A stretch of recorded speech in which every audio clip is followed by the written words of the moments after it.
کبھی منافق آپ کو فجر کی نماز پہ نظر نہیں آئے. مومنوں کا رویہ ہے کہ وہ لوگ فجر کی نماز پڑھتے ہیں، اس لیے اللہ نے فجر کی نماز میں 2 سنتیں بھی اپنے پیغمبر کے ذریعے رکھی ہیں، اور ان کے بارے میں فرمایا ہے رکعتا الفجر خیر من الدنیا وما فیہا. اس کا ترجمہ میں بعد میں کروں. پتا کسی کو کہ پہلے 10 لوگ جو دنیا میں سب سے زیادہ مالدار ہیں وہ کون ہیں؟ بولیے. آج کے دور میں بل گیٹ کتنے ڈالرز کا مالک ہے؟ بلینز. ایک نام ہے. یہ جتنی دنیا کا مالک بل گیٹس ہے وہ تو صرف اس پیسے کا مالک ہے، دنیا کا مالک نہیں ہے. حدیث کہتی ہے رکعتا الفجر خیر من الدنیا وما فیہا. ڈالرز کی بات نہیں ہو رہی، ڈالرز اور یورو اور دینار اور درہم اور ریال اور کپس اور ین اور رنگٹ، یہ سارے کے سارے عملے نہیں. جتنی دنیا ہے اور جو کچھ اس میں ہے، ان سب کو بیچ بھی دیا جائے تو 2 رکعتوں کی قیمت ادا نہیں ہو سکتی. یہی وجہ ہے اللہ کے رسول صلی اللہ علیہ وسلم نے پوری زندگی سفر ہو یا حضر ہو صبح کی سنتے نہیں چھوڑا، وتر نہیں چھوڑا. آپ سفر میں ہوتے ہیں، نماز قصر کرتے ہیں، آپ زور کی 2 رکعتیں پڑھتے ہیں، باقی 8 نہیں پڑھتے. عصر کی 2 رکعتیں پڑھتے، مغرب کی 3 رکعتیں پڑھتے، عشاء کی 2 رکعتیں پڑھتے. لیکن سفر میں بھی وتر اور صبح کی سنتیں نہیں چھوڑتے. اور فجر کی نماز اس لیے بھی اللہ جلال نے اس کی قسم اٹھائی ہے کہ فجر کو ڈیوٹیاں چینج ہوتی ہیں. جو فرشتے فجر سے لے کر عصر تک انسان کے ساتھ رہتے ہیں وہ فجر کے وقت آتے ہیں. وہ عصر کی نماز جب شروع ہوتی ہے تو واپس چلے جاتے ہیں، نئے آ جاتے ہیں. رسول اکرم صلی اللہ علیہ وسلم نے فرمایا کہ فجر اور عصر کے وقت فرشتوں کی ڈیوٹیاں چینج ہوتی ہیں. اللہ پوچھتے ہیں اچھا تم کدھر گئے تھے؟ حالانکہ اللہ نے بھیجا، اور اللہ کے علم میں بھی ہے کہ کہاں گئے، لیکن چونکہ گواہی ان کی ڈالنی ہوتی ہے تو اللہ تعالیٰ پوچھتے ہیں. وہ کہتے ہیں من عند عباد لک فی الارض، اللہ زمین میں تیرے بندوں کے پاس گئے تھے. اچھا کیا کر رہے تھے؟ جواب سنیے. اتیناہم وہم یصلون وترکناہم وہم یصلون. اللہ جب گئے تب بھی نماز ہی پڑھ رہے تھے، جب آئے ہیں تو تب بھی نماز ہی پڑھ رہے تھے. اللہ فرماتے ہیں پھر گواہ رہنا، جتنے لوگ فجر اور عصر میں شامل تھے نا، گواہ رہنا میں نے ان سب کو معاف کر دیا. نعوذ باللہ من شرور انفسنا وسیئات اعمالنا،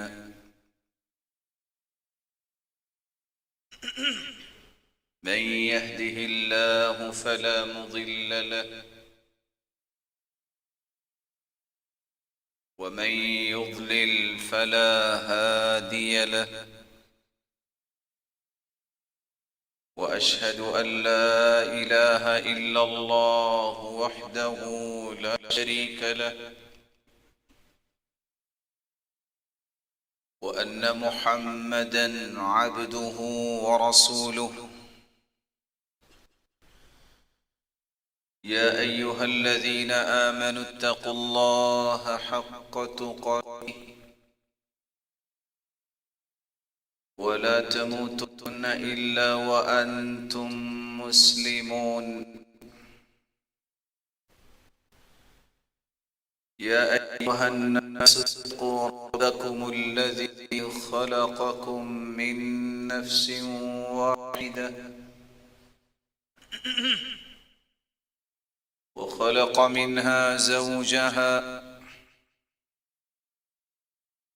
وبث منهما رجالا كثيرا ونساء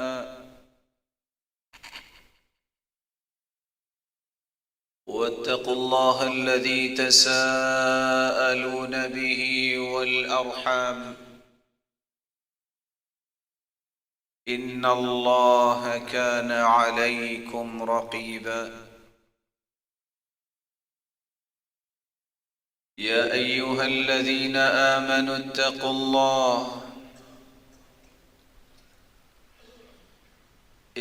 الله وقولوا قولا سديدا يصلح لكم أعمالكم ويغفر لكم ذنوبكم ومن يطع الله ورسوله فقد فاز فوزا عظيما أما بعد فأعوذ بالله من الشيطان الرجيم إنا كل شيء خلقناه بقدر وقال جل في علا قد جعل الله لكل شيء قدرا لائق عزت تکریم سامعین مکرم، اللہ ذوالجلال ہم سب کے خالق و مالک اور رازق ہیں۔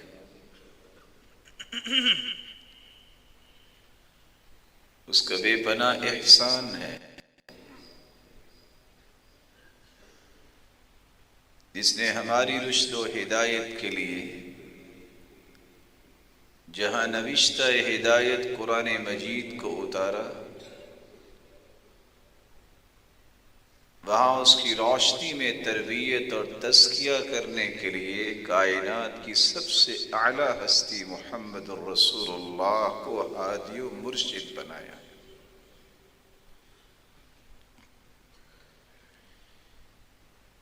جن ہستیوں نے رسول اللہ صلی اللہ علیہ وسلم کی صحبت کو پسند کیا،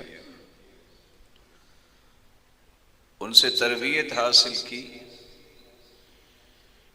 قیامت کی دیواروں تک اللہ ذوالجلال نے انہیں نمونہ بنا دیا، بلکہ ان کے ایمان کو ایمان والوں کے لیے میزان اور مقیاس قرار دیا۔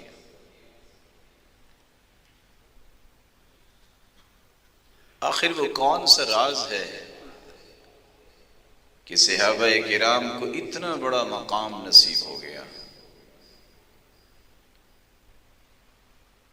ان رازوں میں سے ایک راز یہ تھا کہ رسول اللہ صلی اللہ علیہ وسلم نے ان کی تربیت اور تزکیہ کرتے وقت یہ بات ان کے دل و دماغ میں ڈال دی تھی جس کو وہ ساری زندگی پختہ رکھے ہوئے تھے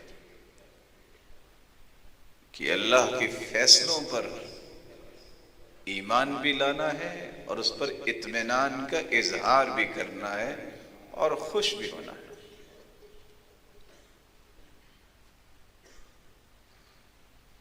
تقدیر جو اللہ ذوالجلال کا فیصلہ ہے، اس کے بارے میں کسی قسم کی پریشانی کا اظہار نہیں کرنا۔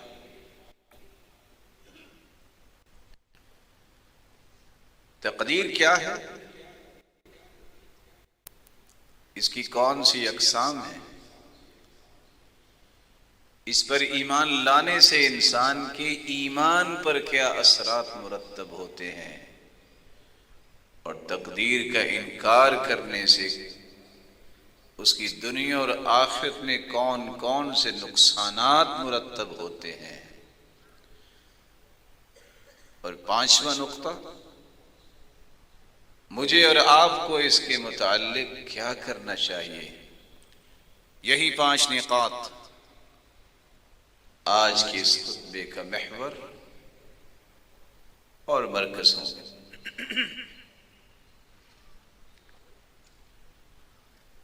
سیدنا عمر رضی اللہ تعالی عنہ جن کو اللہ نے کمال کا ایمان دیا تھا. وَأَشَدُّهُمْ فِي أَمْرِ اللَّهِ عُمَرَ.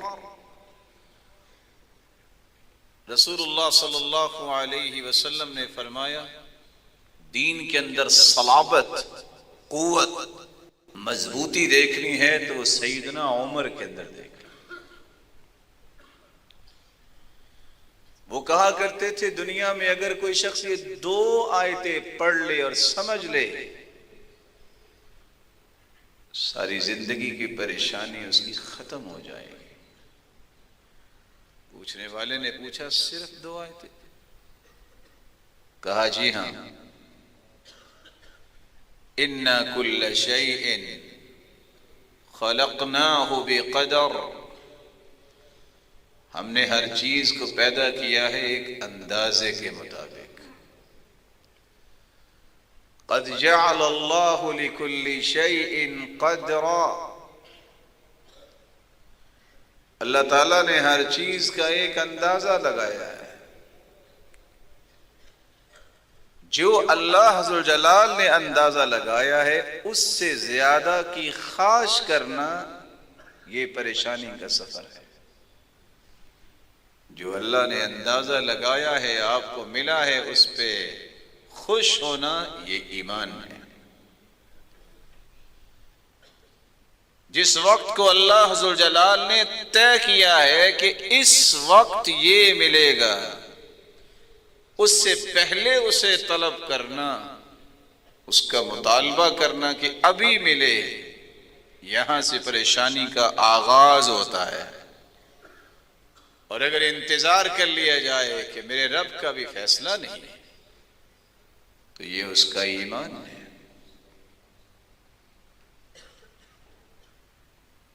ایک بچہ جو ابھی کرالنگ کرتا ہے اس کی یہ تمنا اگر پیدا ہو جائے کہ میں دنیا کی تیز ترین دوڑ میں حصہ لے لوں تو وہ لے سکتا ہے؟ نہیں لے سکتا.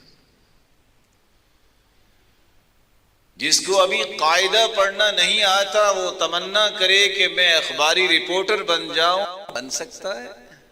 نہیں. اسے انتظار کرنا. اللہ ذوالجلال نے جو اندازہ لگایا ہے، جو تقدیر لکھی ہے، اس سے زیادہ نہیں ملے گا.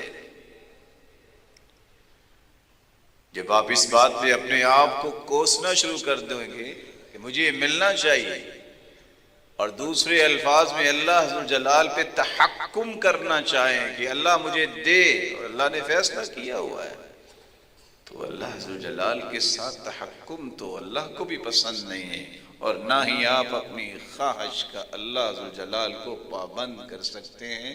مجھے اور آپ کو اللہ ذوالجلال کے فیصلوں کا پابند ہونا ہے. تقدیر کسے کہتے ہیں؟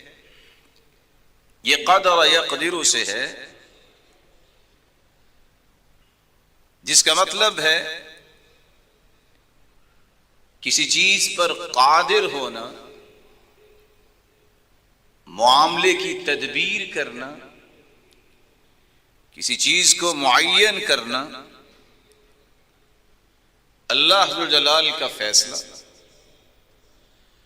اللہ ذوالجلال چونکہ ہر چیز پر قادر ہیں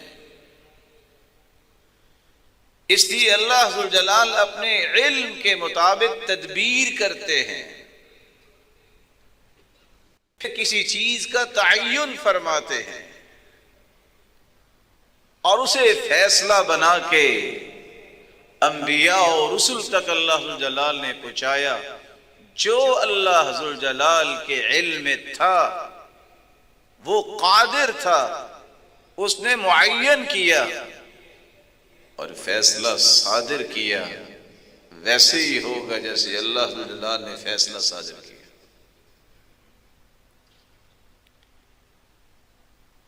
اللہ ذوالجلال نے جس فیصلے کو اتار دیا ہے اپنے انبیاء اور رسل پر، جس فیصلے کو وحی بنا دیا ہے، وہی فیصلہ نافذ ہوگا. کوئی اچھلتا ہے، کوئی مچلتا ہے، یہ اس کا اپنا شوق و ذوق ہے۔ ایمان یہ کہتا ہے جو اللہ کا فیصلہ ہے اسے تسلیم کیا جائے، اسے مانا جائے اور اس پر رضامندی کا اظہار کیا جائے، اس پر خوشی کا اظہار ہو، اسی کے بارے میں یقین ہو کہ یہ فیصلہ ہی میرے لیے بہتر ہے۔ اس کی وجہ یہ ہے کہ میں اور آپ بھی اپنے متعلق اتنا نہیں جانتے جتنا میرے اور آپ کے متعلق میرا اور آپ کا خالق جانتا ہے۔ جب وہ زیادہ جانتا ہے تو وہ یہ بھی زیادہ جانتا ہے کہ مجھے کیا چاہیے، مجھے کیا نہیں چاہیے، مجھے کب چاہیے اور کیسا چاہیے۔ اس سے بڑی تدبیر تو میری عقل سفر ہی نہیں کر سکتی جو اللہ ذو جلال تدبیریں فرماتا۔ امام نووی رحمۃ اللہ علیہ فرمایا کرتے تھے وَاعْلَمْ أَنَّ مَذْهَبَ أَهْلِ الْحَقِّ إِثْبَاتُ الْقَدْرِ، حق والوں کا مذہب یہ ہے کہ اللہ کی تقدیر ہے، اللہ کا فیصلہ ہے۔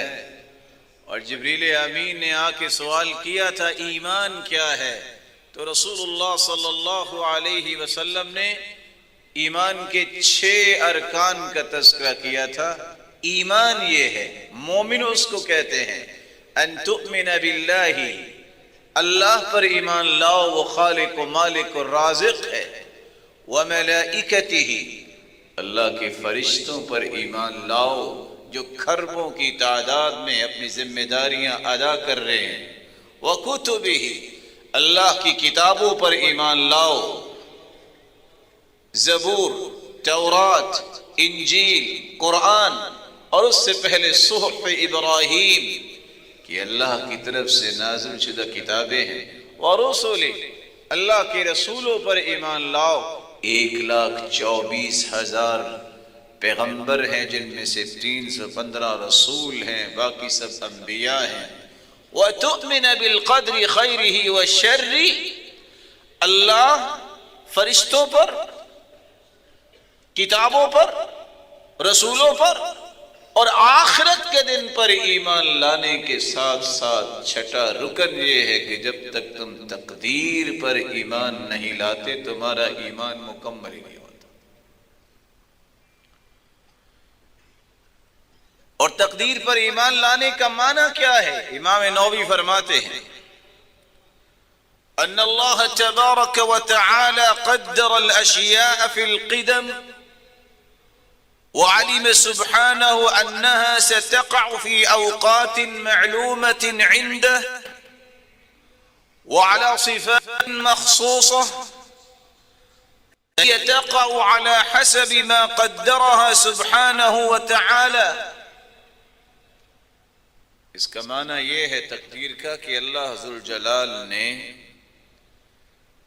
جو کچھ دنیا میں ہو رہا ہے، ہونے والا ہے، ہوگا، اس کا ایک فیصلہ کیا ہے، اپنے علم کے مطابق اندازہ لگایا ہے کہ اس طرح ہوگا اور اس وقت ہوگا، یہ اسی وقت ہی ہوگا، اسی طرح ہی ہوگا جس طرح اللہ ذوالجلال نے فیصلہ کیا۔ یہ ہے تقدیر کا معنی۔ اس لیے عبداللہ ابن مسعود رضی اللہ تعالی عنہ بیان کرتے ہیں رسول اللہ صلی اللہ علیہ وسلم نے فرمایا لن يذوق الرجل طعم الایمان، ایمان کی لذت و حلاوت و مٹھاس اس وقت تک کسی انسان کو نصیب ہی نہیں ہوتی جب تک اس کا 3 چیزوں پر ایمان نہیں ہو جاتا۔ وہ کون سی 3 چیزیں ہیں؟ یؤمن بالقدر، تقدیر پر ایمان لائے، وَيَعْلَمْ أَنَّهُ مَيِّتٌ، یقین کر لے کہ مجھے موت آنی ہے، وَيَعْلَمْ أَنَّهُ مَبْعُوثٌ، یقین کر لے کہ صرف مرنا ہی نہیں، کل قیامت کو اللہ نے اٹھانا بھی ہے اور سامنے کھڑا بھی کرنا ہے۔ جب تک یہ تین چیزوں پر اس کا ایمان نہیں ہوتا وہ ایمان کی لذت و حلاوت اور مٹھاس کو پا ہی نہیں سکتا، اس کے نصیب میں نہیں ہوتا۔ امام احمد بن حنبل رحمۃ اللہ علیہ جب ان سے سوال کیا گیا تقدیر کیا ہے، قال القدر قدرۃ اللہ علی العباد، بڑے ہی جامع الفاظ سے تعریف کر دی۔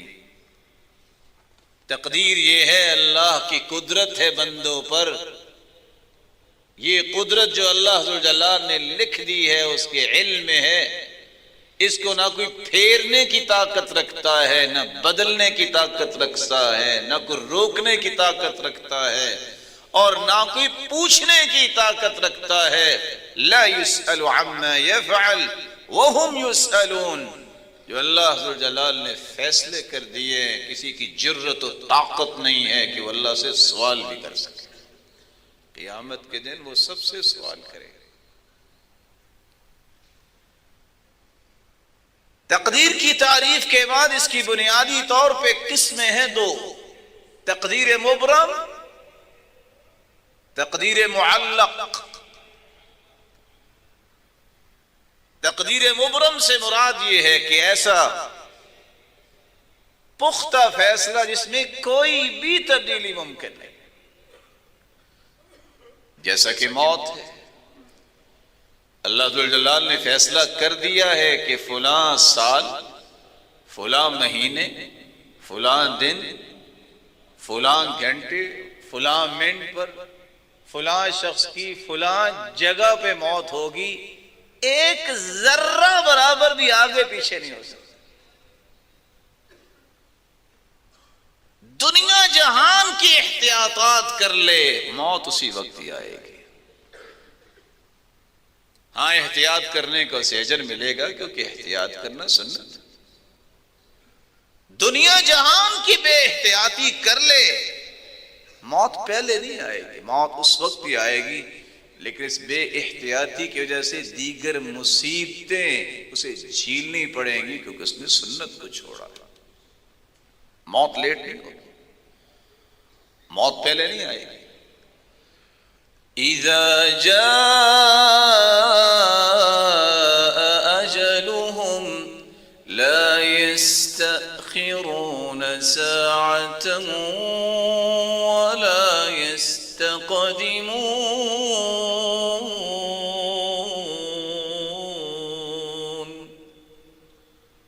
موت جب آ جائے ایک لمحہ بھی پہلے اور ایک لمحہ بھی بعد میں نہیں، اس مقررہ وقت پہ آئے گی، اس پہ کوئی تبدیلی نہیں۔ یہ تقدیر مبرم ہے۔ رسول اکرم صلی اللہ علیہ وسلم تشریف فرماتے، صحیح مسلم کی روایت ہے، ام حبیبہ رضی اللہ تعالی عنہا مومنوں کی ماں دعا کرتی ہیں، اللہم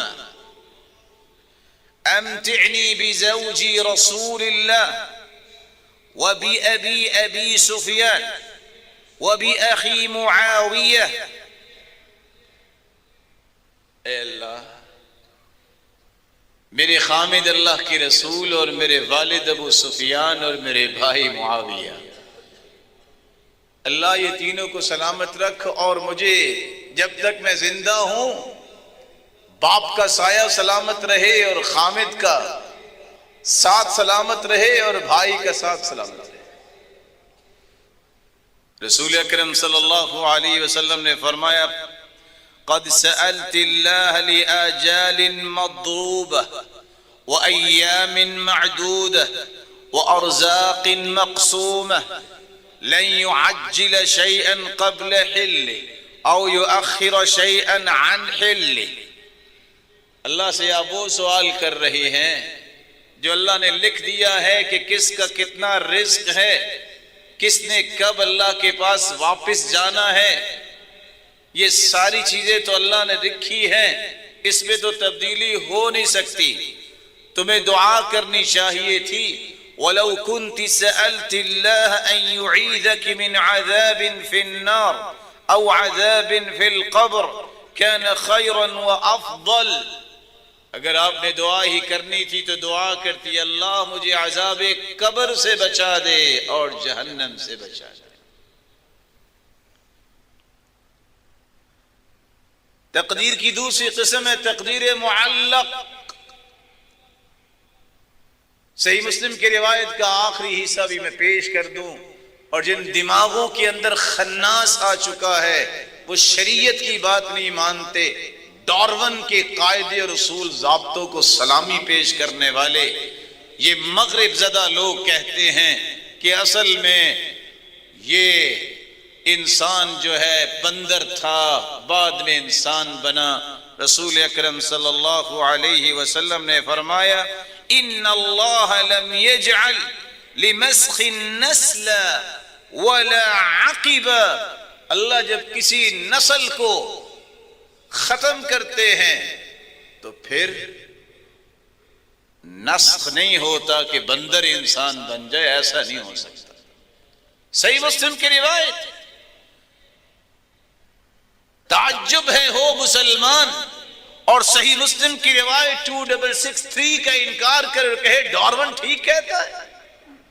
تف ہے تیرے ایمان پر کہ تجھے آج غیرت تمہاری مر چکی، حیا اور شرم باقی نہیں رہی. جہاں پوری کائنات کی صداقت ختم ہوتی ہے وہاں محمد مصطفیٰ کی صداقت کا آغاز ہوتا ہے. اس سے بڑی سچائی تو اللہ نے دنیا میں اتاری ہے. تقدیر مبرم جس میں کوئی تبدیلی نہیں. تقدیر معلق یہ وہ تقدیر ہے جس میں اللہ ذوالجلال نے اپنی مشیت کے بعد بندے کے عمل کو بھی ساتھ رکھا ہے.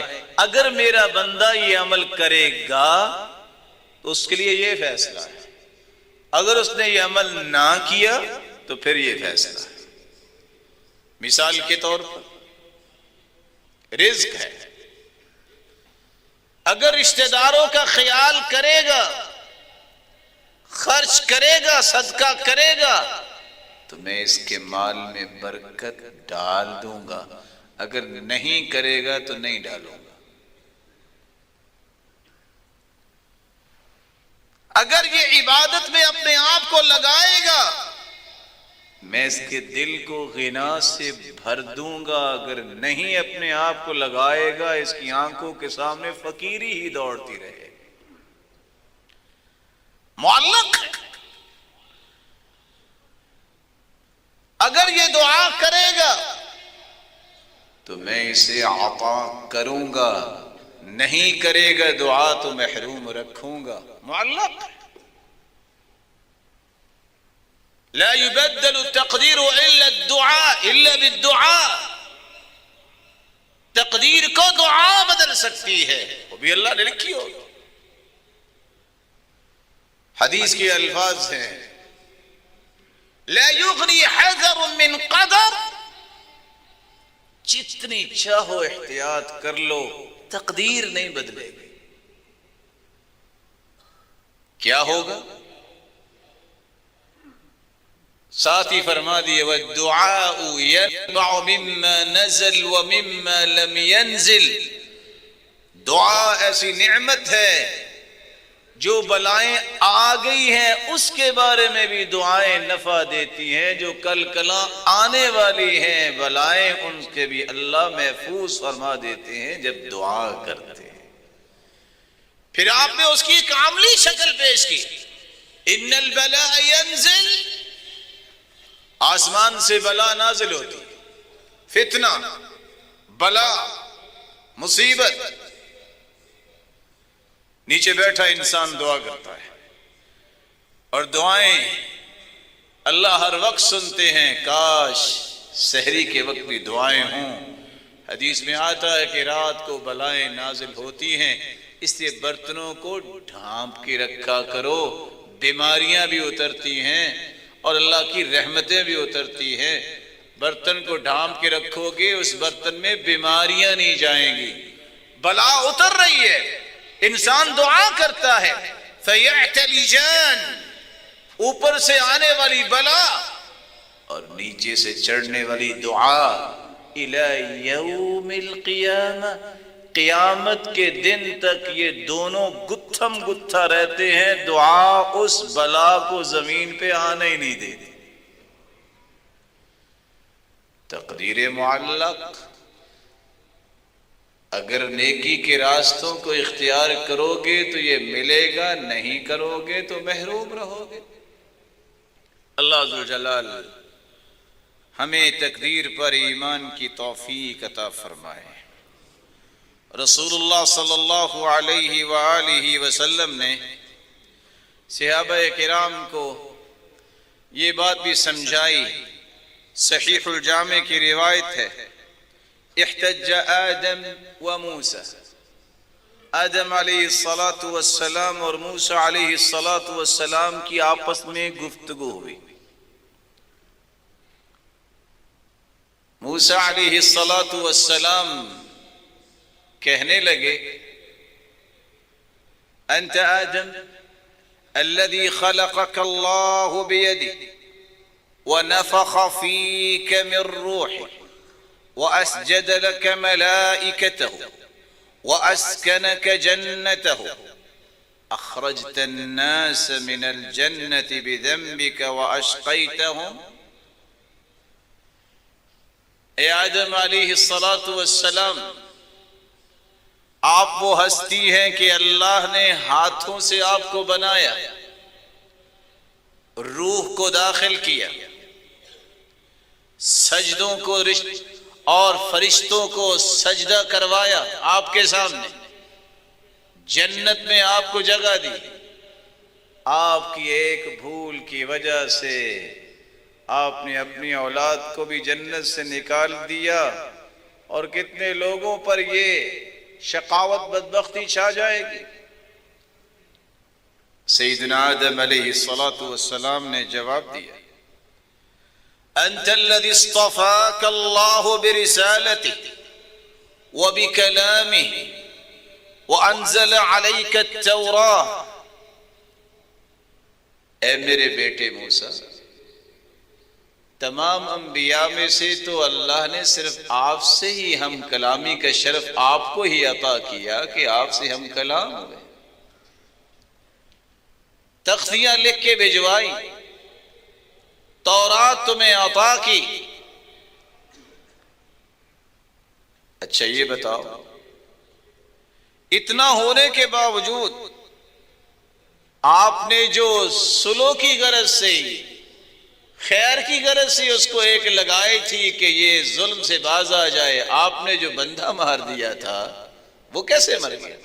کہا وہ تو اللہ نے لکھا تھا، کہا تو یہ بھی اللہ نے لکھا تھا کہ مجھ سے بھول ہونی ہے، اللہ ذوالجلال کی مشیت کے مطابق ہی فیصلے ہوتے ہیں۔ فحج آدم موسیٰ، تو آدم علیہ السلام موسیٰ علیہ السلام پر حجت میں غالب آ گئے۔ رسول اللہ صلی اللہ علیہ وآلہ وسلم نے صحابہ کرام کو اسی لیے تقدیر پر ایمان لانے کے ثمرات کو بھی واضح کیا اور انکار پر نقصانات کو بھی واضح کیا۔ طاؤس کہتے ہیں،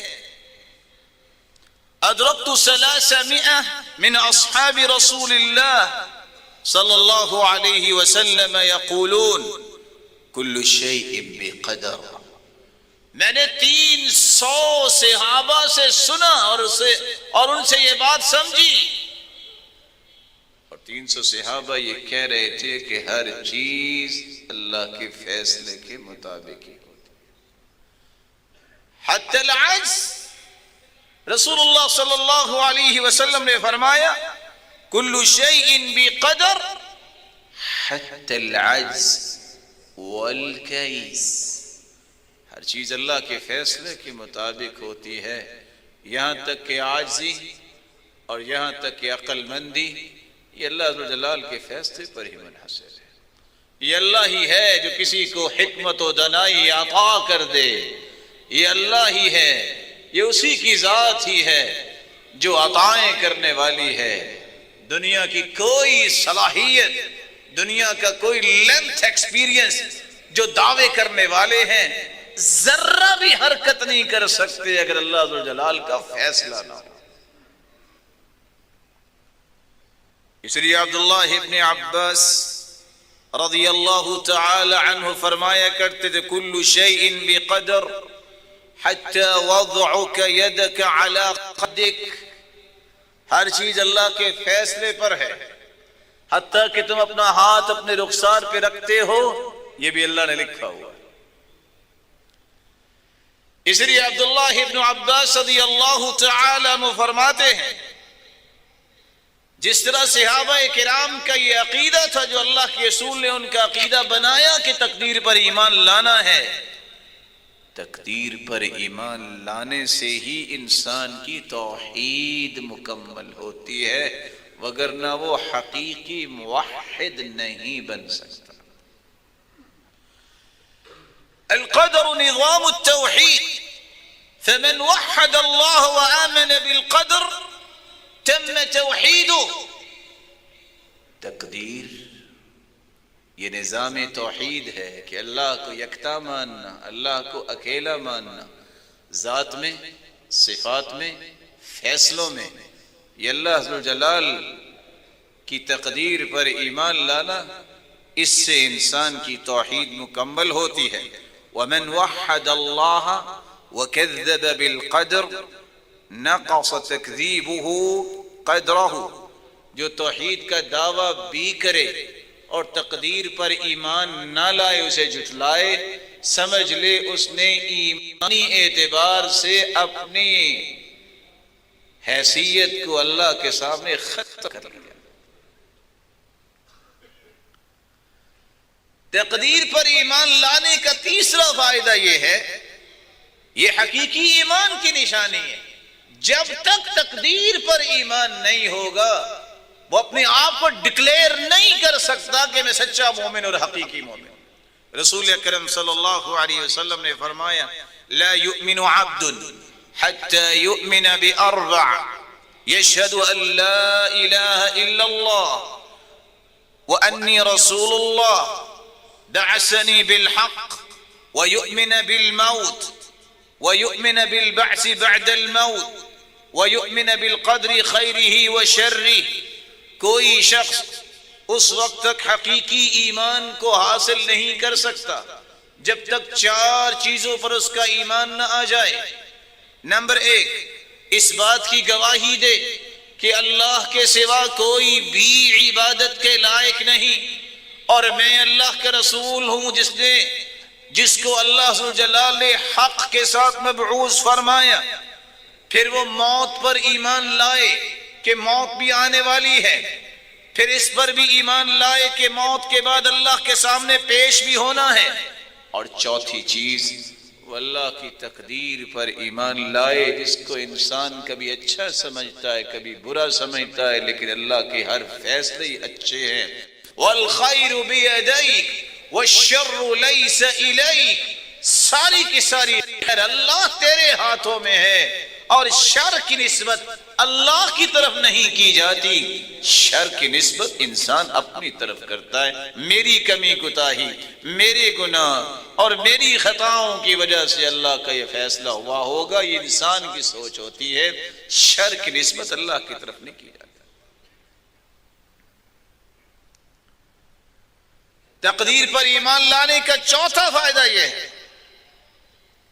رسول اللہ صلی اللہ علیہ وسلم نے فرمایا اگر انسان اپنے ایمان میں کلیئرٹی لانا چاہتا ہے، بالکل صراط مستقیم پہ آ کے کھڑا ہونا چاہتا ہے، اس کو تقدیر پر ایمان لانا ہوگا۔ ان لکل شیء حقیقہ وما بلغ عبد حقیقت الایمان حتى يعلم أن ما أصابه لم يكن ليخطئه وما أخطأه لم يكن ليصيبه۔ ہر چیز کی حقیقت ہوتی ہے، اللہ ذو الجلال نے ایمان کی حقیقت بھی رکھی ہے، یہ نصیب اس کو ہوتی ہے جو تقدیر پر ایمان لاتا ہے۔ تقدیر کا پانچواں فائدہ، اعمال اس وقت تک قبول ہی نہیں ہوتے جب تک تقدیر پر ایمان نہ لایا جائے. صحیح الجامع کی روایت، لو ان اللہ عذب اہل سماواته واہل ارضه لعذبهم وهو غیر ظالم. اگر اللہ ساتوں زمینوں اور ساتوں آسمانوں میں بسنے والی مخلوق کو عذاب دے تو اس عذاب میں اللہ ظلم نہیں کریں گے. یہ اللہ کا عدل ہوگا. وَلَوْ رَحِمَهُمْ لَكَانَتْ رَحْمَتُهُ لَهُمْ خَيْرٌ مِّنْ أَعْمَالِهِمْ. اور اگر اللہ ساتوں زمینوں میں بسنے والی مخلوقات اور آسمانوں میں بسنے والی مخلوق پر رحم کرے تو یہ ان کی نیکیوں کی وجہ سے نہیں بلکہ اللہ کی رحمت ان کے اعمال سے زیادہ ہوگی. وَلَوْ أَنفَقْتَ مِثْلَ أُحُدٍ ذَهَبًا فِي سَبِيلِ اللَّهِ مَا قَبِلَ اللَّهُ مِنْكَ حَتَّى تُؤْمِنَ بِالْقَدْرِ. میرے صحابی، اگر احد پہاڑ جتنا سونا بھی تم اللہ کی راہ میں خرچ کر دو، صدقہ دے دو، خیرات کر دو، اللہ قبول نہیں فرمائیں گے جب تک تمہارا تقدیر پر ایمان نہیں ہوگا. تو اعمال قبول نہیں ہوتے جب تک اللہ ذوالجلال کی تقدیر اور اس کے فیصلے پر ایمان نہیں ہوتا. تقدیر پر ایمان لانے کا ایک چھٹا فائدہ یہ ہے، انسان کا سب سے بڑا اور ازلی دشمن شیطان ہے، جس کے وسوسوں سے بچنا بہت بڑا کمال ہے. وسوسوں سے بچ ہی وہ سکتا ہے جس کا تقدیر پر ایمان ہوگا. رسول اکرم صلی اللہ علیہ وسلم نے فرمایا، المؤمن القوی خیر واحب الی اللہ من المؤمن الضعیف وفی کل خیر. قوت والا مومن کمزور مومن سے اللہ کے ہاں بہتر بھی ہے اور پیارا بھی ہے، لیکن مومنوں میں ہر ایک میں اللہ نے خیر رکھی ہے. احرص علی ما ینفعک، جو چیز تمہیں نفع دے اس کی حرص کیا کر. واستعن باللہ ولا تعجز، اللہ پر بھروسہ کیا کر، اپنے آپ کو عاجز نہ سمجھا کر کسی کام میں. وَإِنْ أَصَابَكَ شَيْءٌ فَلَا تَقُلْ، اگر کوئی مصیبت، دکھ، بیماری، غم آ جائے، کوئی مشکل مأزق آ جائے، یہ نہ کہا کرو لو انی فعلت کان کذا وکذا، اگر میں اس طرح کر لیتا تو شاید یہ ہو جاتا. یہ نہ کہا کرو. ولیکن قل، بلکہ کہا کرو قدر اللہ وما شاء فعل، اللہ نے لکھا تھا اسی طرح ہوا. فإن لو تفتح عمل الشیطان، یہ لفظ لو جو ہے، کاش ایسا ہوتا، میں ایسا کرتا، اگر ایسا ہو جاتا تو ایسا ہوتا.